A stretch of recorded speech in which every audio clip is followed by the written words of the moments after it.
Hey everyone, I wanted to walk you through my results from the lab on Pivot. Um, this took me probably about 45 minutes, and I knew exactly what I was looking for.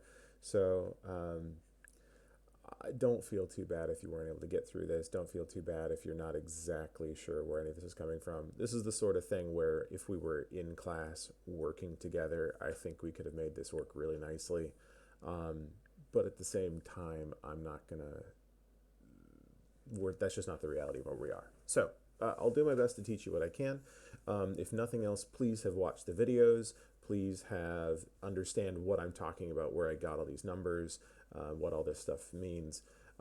I will try to boil it down to exactly what you need to know at the end. I will try not to ramble too much. My goal is to get this video done in 7 minutes or less. Let's see if that happens. All right, so zooming in, we did 3 different experiments here. Force, let's zoom in here. Force versus velocity.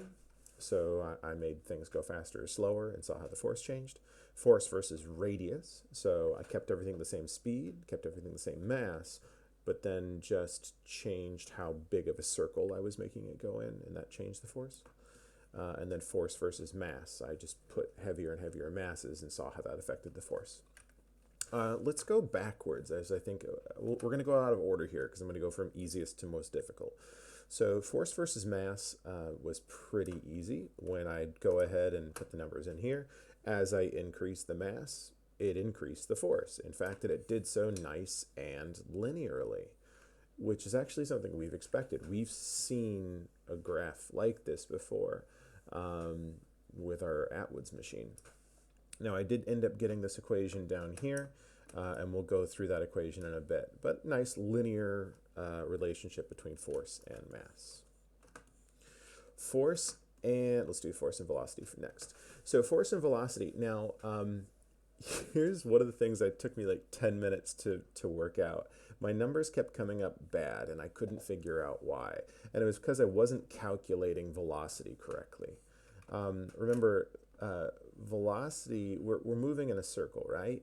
So the average velocity this whole time, or the average speed at least the whole time, will be the distance it travels around that circle. So I'll just call that x. Oops.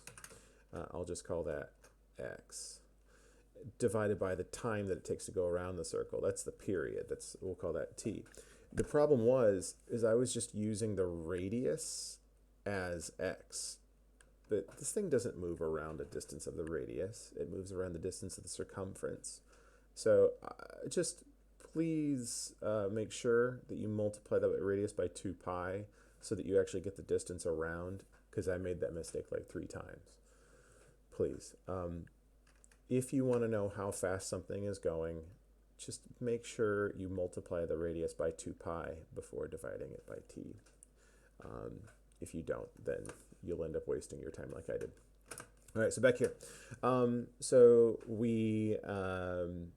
What I did was I increased the speed of the wheel as it turned and measured the force, kept everything constant.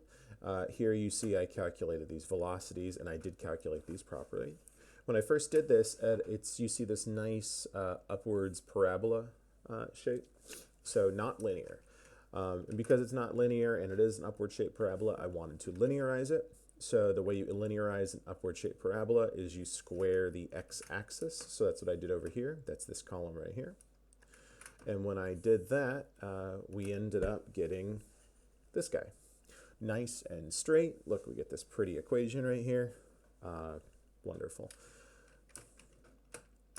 All right, last one. This one's the trickiest one, and this is one that even in the room with students, I have a really hard time explaining what's going on. So we have some object moving around in a circle, and we want to change how big of a circle they're moving in, but I don't want to change anything else. So if I have a ball going around this circle at 1 meters per second, well, I still want it to go around this circle at 1 meters per second. But here's the problem. The videos aren't arranged that way. The videos are arranged angular speeds, meaning it always takes the same amount of time to go around the circle. So if I'm on a video and it was angular speed D versus B, those just have different amounts of time around the circle. It's not necessarily different velocities.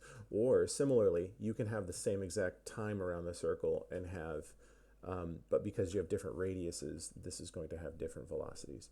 If these are both moving at 1 meter per second, they're going to have very different periods because the larger circle has a bigger radius. Anyhow, long story short, you don't need to worry about that too much because I dealt with it for you. So let's get rid of this horrible circle here. So looking here, what I had to do is just every time I made the little thing spin faster, I had to make the circle a little bit smaller to compensate. And you actually can see over here, these are the actual calculated velocities. And they're not exactly the same, but they're pretty darn close to the same. So I'm just going to go ahead and consider that v was constant here, because they're as close as I can get. And a constant about, okay, this is actually bad data. This is actually needs to all be multiplied times 2 pi. This, remember when I told you I forgot to multiply times 2 pi? Yeah, this data includes that, and I haven't fixed it. Sorry.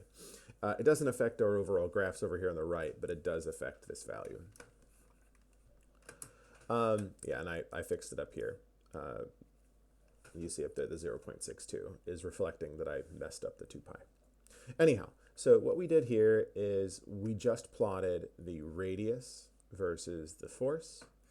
When we first did that, we get a nice, this shape. This is a cool shape. This is an inverse. We've seen inverses before. We saw this was the first nonlinear graph we saw this year, where we did see that the string length was inverse to the period on a pendulum. Same thing here. So this is an inverse, and the way you linearize an inverse is you plot 1 over the x-axis. So we wanted to go ahead and plot 1 over r. So I did that right here. Here's my inverse of r, and I replotted that on my x-axis. And look, got this nice pretty straight line. So we have our three relationships somewhat set up. Here we know that the force is proportional to the inverse of the radius. Here we know that force is proportional to the mass. And here we know that force is proportional to velocity squared, not alpha, proportional. So if we look down here, we have this proposed equation. Force equals 0.168 newtons per meter squared second squared times the velocity squared. That is the equation for this line. Now the question is, what is in here? What's this 0.168 thing? Well, I go through and kind of explore that over here on the right. So I rounded it to 0.17, and when we mess around with the units, I end up getting units of this 0.17 must be kilograms over meters. Well, why would it be kilograms over meters? Maybe this 0.17 is just our mass divided by our radius. I go ahead and I check that out, and I end up getting that, yeah, that checks out. 0.17, 0.166. This very well could be our mass divided by our radius. I repeated this process down here. What's this 0.008? Well, the 0.008 could be the mass times the velocity squared. Sure enough, mass times our velocity squared is 0.0077. All right, last one.